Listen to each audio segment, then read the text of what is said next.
बाल पकड़ फिर उस पर खड़ जब उठाई थी, उस पर खड़क उठाई थी, फिर उस पर खड़क उठाई थी। उन बालों का बदला लेने आया है बाल देवकी का, आया है बाल देवकी का।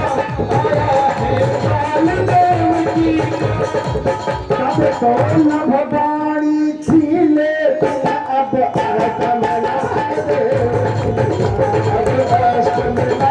देवकी का, अब अष्टमलाल देवकी का। कहा मामा जी याद है मेरी माता का सबसे पहले बाल पकड़ा था, रथ से खींच दी। आवाज मैं बाल तुम्हारा पकड़ा हूँ, आकाशवाणी हुई क्योंकि 8वें लाल से तुम्हारी मित्र होगी ना। कहा देख लो 8वां लाल मैं ही हूँ, खूब अच्छी तरह से देख लो। तब तो नभवाणी थी लेकिन ये 8वां लाल है, देवकी का 8वां पुत्र यही है। अब कंस से इतना भयाक्रांत है कि कुछ बोल नहीं पा रहा है। कहा तुम खड्ग उठाया था ना, तलवार उठाया था मेरी मां को मारने के लिए, लेकिन मैं तलवार नहीं उठाऊंगा। कंस कुछ बोल नहीं पा रहा है कि केवल बाल पकड़ करके खींच के सिंहासन से पटक दिया।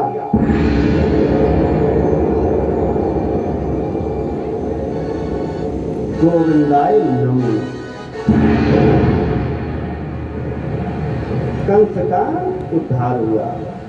वहीं पर प्रभु का एक नाम और पड़ा, कंसमर्दन। चलो कंसमर्दन भगवान की जय हो। कंस की जैसे मृत्यु हुई, अब तो जितने ग्वाल बाल थे सब प्रसन्न हो गए, नंद बाबा प्रसन्न हो गए, जय जयकार करने लगी, आकाश से पुष्प की वर्षा होने लगी, खूब जय जयकार हो रही है।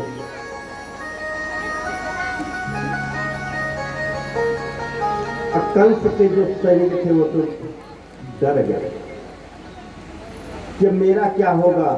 कहा कि चिंता मत करो, तुम्हारा कुछ नहीं होगा। और जैसे कंस को मारा प्रभु ने, उद्धार किया, सबसे पहले गए अपने नाना से मिलने के लिए, महाराज उग्रसेन से, जो कि जेल खाने में पड़े। नाना को उद्धार किया। कहा नाना आप इतने दिन तक जेल में रहे, उसका कारण मैं और मेरी माँ। मेरी माँ की रक्षा करने की बात आपने कही तो आपको जेल खाने में जाना पड़ा, इसलिए मथुरा के राजा अब आप होंगे। महाराज उग्रसेन ने कहा कि महाराज बेटा तुम मेरे नाती हो, राजा तुम होगे तो मैं ही हूं राजा। कहा नहीं, हमको श्राप है ये आत्मा का, मैं राजा नहीं हो सकता। राजा तो नाना जी आपको होना पड़ेगा। कहा राजा की घोषणा कर दिया कि महाराज उग्रसेन मथुरा के राजा होंगे। अब आते हैं अपने माता के पास, पिता के पास। माता देवकी के आंसू सूखे नहीं थे जब से लाल पैदा हुआ। चिंता में जैसे देखी पकड़ करके कस करके खूब रोया। कन्हैया ने कहा मां रो क्यों रही है? कहा बेटा रो नहीं, बहुत रोया है, ये कंस पापी बहुत प्रताड़ित किया। अब प्रतिदिन मैं आपका चिंतन करती रही, हमको यह था कि मेरा लल्ला सुरक्षित रहे। अब आज हम सुरक्षित नहीं, चारों तरफ से सुरक्षा मैं देख रही हूँ। अपार प्रसन्नता हो रही है माँ, बेटा अपार प्रसन्नता हो रही है। ये सुख के आंसू हैं, रोने ले लीजिए। वात्सल्य उमड़ पड़ा, माँ को स्तनों से दूध की धार निकलने लगी।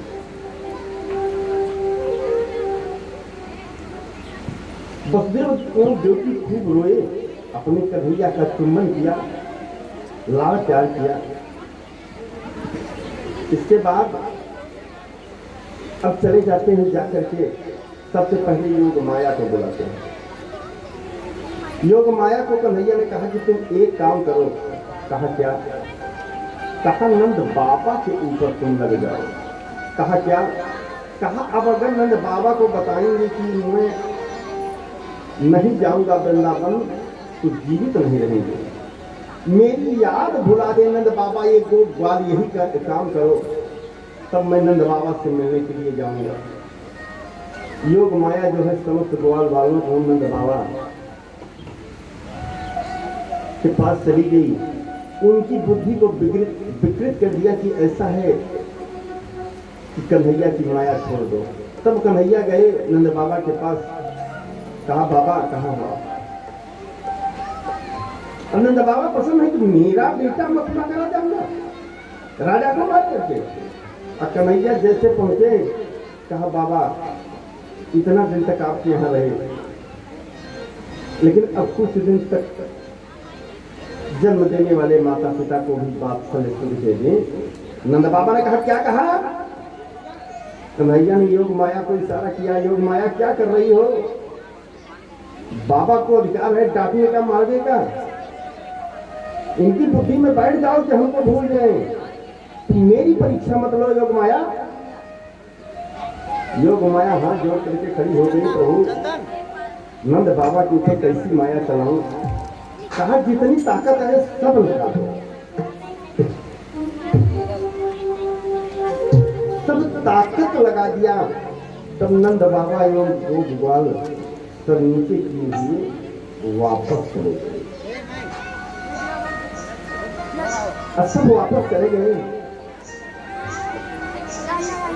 वापस जाने के बाद तुरंत वसुदेव ने देखा कि मेरे लल्ला का अभी यज्ञोपवीत संस्कार नहीं हुआ। बुलाया गर्गाचार्य जी को, यज्ञोपवीत संस्कार हुआ। महाराज उग्रसेन का राज्य तिलक हुआ और गर्गाचार्य जी से पूछा कि ये बताओ कि कौन सा विद्यालय बढ़िया चल रहा है, बच्चे की शिक्षा नहीं हो पाई कि 11 वर्ष का हो, कौन सा विद्यालय है? गर्गाचार्य ने कहा एक विद्यालय है बहुत सुंदर। कहा कौन? कहा दूर है। कहा कहाँ है? कहा उज्जैन में है, सामदीपन मुनि का विद्यालय। कहा कि ठीक चलो वहीं प्रवेश करते हैं। वहीं कन्हैया को प्रवेश करा दिया गुरुकुल में शिक्षा प्राप्त करने। और जैसे पहुंच गए वहीं श्री सुदामा नाम के ब्राह्मण मित्र से मित्रता हो गई।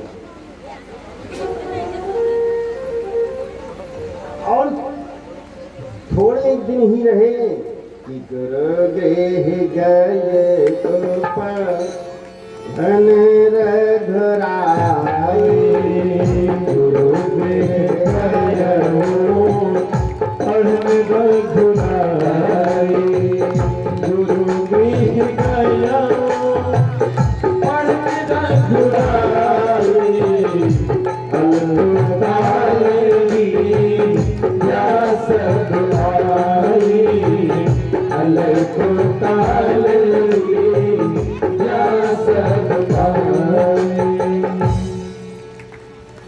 कन्हैया गए।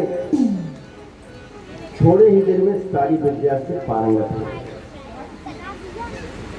जैसे समस्त विद्या पाए गुरु जी के पास गए। कहा गुरु जी मेरी शिक्षा तो पूर्ण हो गई आपके आशीर्वाद से। कहा हाँ। कहा शिक्षा तो पूर्ण हो गई, लेकिन शिक्षा पूर्ण तब मानी जाती है जब गुरु दक्षिणा गुरु जी को दिया जाए। कहा हाँ भाई गुरु दक्षिणा तो बहुत आवश्यक है, गुरु दक्षिणा दीजिए। तो कहा गुरुदेव जो चाहिए सो ले लीजिए, गुरु जी ने कहा कि ऐसा है कि हमने तुमको शिक्षा दिया, यही मेरी गुरु दक्षिणा है, सबसे परम सौभाग्य है। कहा कुछ मांग लीजिए। कहा फिर मैं नहीं मांगूंगा। कहा तुम्हारी गुरु माता है, अगर उनकी कुछ इच्छा हो तो मांग ले। कन्हैया ने कहा कि ठीक। गुरु माता के पास चले गए। गुरु माता से कहा कि मैया गुरु दक्षिणा दीजिए। मैया गुरु दक्षिणा बताइए क्या दें। मैया ने मांग लिया गुरु दक्षिणा। कहा बेटा कृष्ण। कहा क्या। कहा जब से तू आया ना मैं बहुत प्रसन्न रहती हूँ। कन्हैया ने कहा प्रसन्न रहती हूँ मैया, ये गुरु दक्षिणा नहीं है। कहा तो मांगने दीजिए बेटा। कहा क्या। कहा जैसे तू आया मेरा एक बेटा था, कुछ ही दिन पहले समुद्र में स्नान करने के लिए गया था और समुद्र में डूब करके मर गया। अब देना है तो गुरु दक्षिणा में वही मेरा बेटा दे दीजिए। बोलो गुरु माता ने मांग लिया दक्षिणा। गुरु जी तो नहीं मांगा। कन्हैया ने कहा ठीक है मां, प्रयास करूंगा कि आपका वही बेटा दे दूंगा। गुरु के पास गया समुद्र के पास। समुद्र कहा समुद्र गुरु पुत्र प्रदीयता, मेरे गुरु का पुत्र दीजिए। समुद्र ने हाथ जोड़ लिया कि प्रभु मैं नहीं। हमारे यहाँ एक शंखासुर नाम का दैत्य रहता है, वही आपके गुरु को खाया है। कहा आपके गुरु के पुत्र को खाया है। कहा ठीक है। समुद्र में प्रवेश कर गए।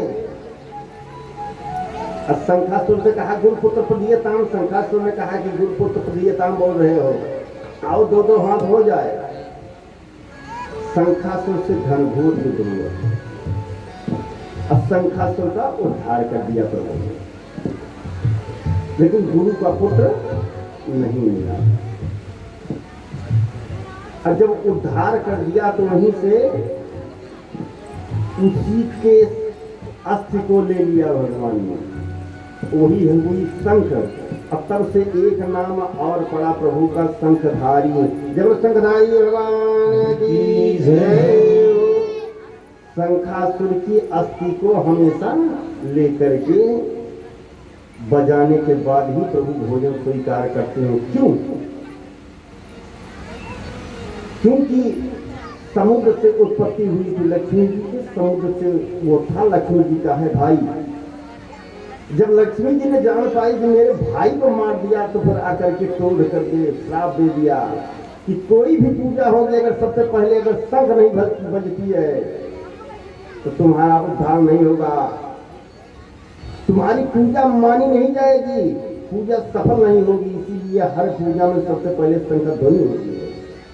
सत्यनारायण की कथा होती है, अध्याय पूर्ण तब मानी जाती है जब पंडित जी शंख बजा देते हैं, तभी अध्याय पूर्ण होती है ना महाराज जी। आरती होती है सबसे पहले शंख। लक्ष्मी जी ने सोचा कि हमारे भाई की भी पूजा होने लगी, तब सबसे शंखों की पूजा होने लगी। और कहा इसकी हड्डी को हमेशा धारण करोगे। लक्ष्मी विष्णु भगवान ने कहा हाँ ठीक है धारण करेंगे, लक्ष्मी जी को प्रसन्न करने के लिए। तो एक नाम वहीं से शंखधारी पड़ा, वहीं शंख पाए और तब से शंख ले लगे। और शंख ले करके सीधा यमराज के पास पहुंच गए। और यमराज के पास पहुंचने के बाद जैसे यमराज के पास पहुंचे, गेट पर शंख लेकर के पहली बार इतना तेज शंख बजा दिया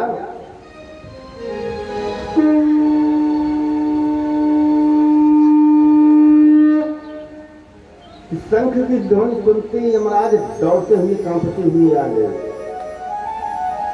कहा महाराज जी प्रणाम, साष्टांग प्रणाम किया। कहा आदेश करें, आपका आना कैसे हुआ। कहा क्या बताएं, आपके यहाँ मेरे गुरु का पुत्र आया है। कहा महाराज हमारे यहाँ पे जो आता है कर्म के बंधनों से मुक्त होकर के आता है। कहा हाँ। कहा मेरा आदेश है कि उसके समस्त कर्म बंधन को छोड़ करके मेरे गुरु के पुत्र को दे दीजिए। यमराज गुरु के पुत्र को ले आकर के कन्हैया को दे दिए। तो कहा जाओ चले गए। कन्हैया को यमराज ये इन्हें ये नहीं कहा कि आइए आप हमारे ड्राइंग रूम में बैठिए, जलपान कीजिए, नाश्ता पानी भी कर लीजिए। क्यों नहीं कहा? इसलिए कि यमराज के यहाँ जो लोग नरक की यातना को भोग रहे हैं, अगर विष्णु भगवान का मुख देख लेते तो उनका कार्य ठप हो जाता। इसलिए जलपान करने के लिए नहीं कहा, ये भी नहीं कहा कि तुलसी ले आ रहे हैं महाराज बैठिए, वहीं से प्रणाम करिए। अब ले आकर के दे दिया। आज गुरु माता बरसों बाद अपने पुत्र को पाई, बहुत प्रसन्न हुई। कहा जाओ बेटा, जो हमारे यहाँ से विद्या तुमको मिली है, ये चिर अस्थायी विद्या रहेगी और उत्तरोत्तर तुम्हारी वृद्धि होती रहेगी। आ गई पुनः माता एवं पिता के संरक्षण। उधर गोपिकाएं जब से कृष्ण गए हैं तब से गोपिकाओं का बड़ा बुरा हाल हो गया है। रो रो करके जीवन बिता रही हैं, इतना रो रही है, रो करके विह्वल हो करके प्रेम गीत गाती हूँ। कहती हैं कि वृंदावन छोड़ कहाँ गया बनवारी,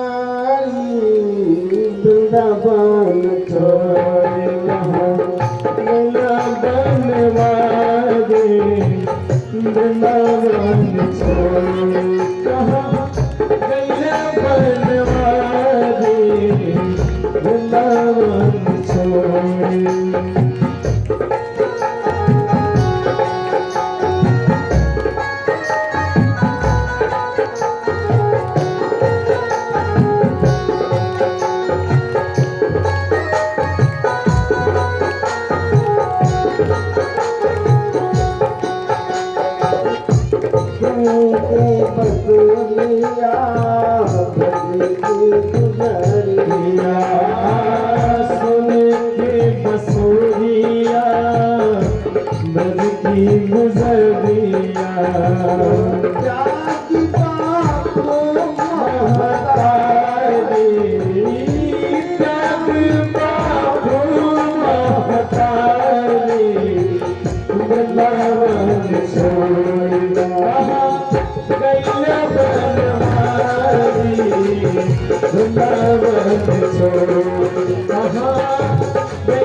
मन मोह कहीं राधिका सुना मन मोह बिना करत दुख भारी विराट दुख भारी दुना मन छोड़ गैया भगवानी दुना मन छोड़ कहाँ गैया भगवानी दुना मन छोड़ कहाँ गैया भगवानी दुना मन छोड़ कहाँ गैया भगवानी दुना मन छोड़ कहाँ। इस तरह से गोपिकाएं जो है कृष्ण के प्रेम में विफल होकर के पागल हो गई। लेकिन कृष्ण भगवान जब से वृंदावन छोड़ करके चले गए मथुरा, फिर कभी वृंदावन नहीं गए कि कभी गए। गोपिकाएं प्रेम में बेवर होकर के विरह की गीत सदियों गाती है। और इधर जब कंस की मृत्यु हो गई तो कंस की दो पत्नियां, एक का नाम था अस्थि